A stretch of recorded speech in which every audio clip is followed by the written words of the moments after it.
wasn't just new notation that was being developed.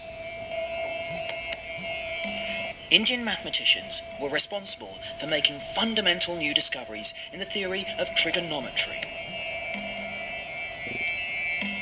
The power of trigonometry is that it acts like a dictionary, translating geometry into numbers and back. Although first developed by the ancient Greeks, it was in the hands of the Indian mathematicians that the subject truly flourished.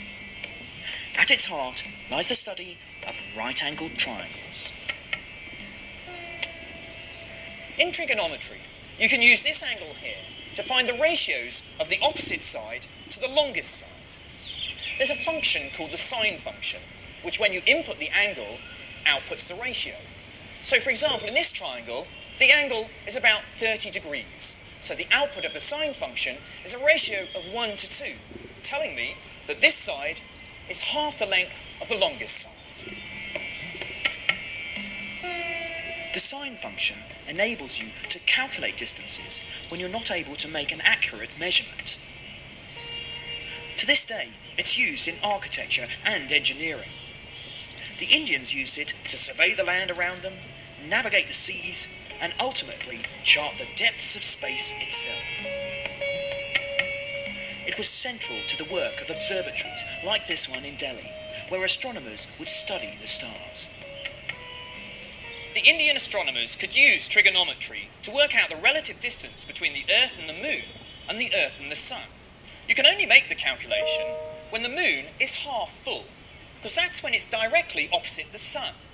So the Sun, Moon and Earth create a right-angled triangle. Now the Indians could measure that the angle between the Sun and the observatory was 1/7 of a degree. The sine function of 1/7 of a degree gives me the ratio of 400 to 1. This means the Sun is 400 times further from the Earth than the Moon is. So, using trigonometry, the Indian mathematicians could explore the solar system without ever having to leave the surface of the Earth.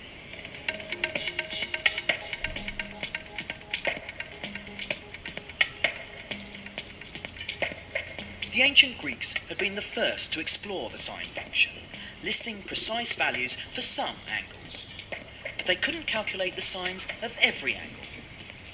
The Indians were to go much further, setting themselves a mammoth task. The search was on to find a way to calculate the sine function of any angle you might be given.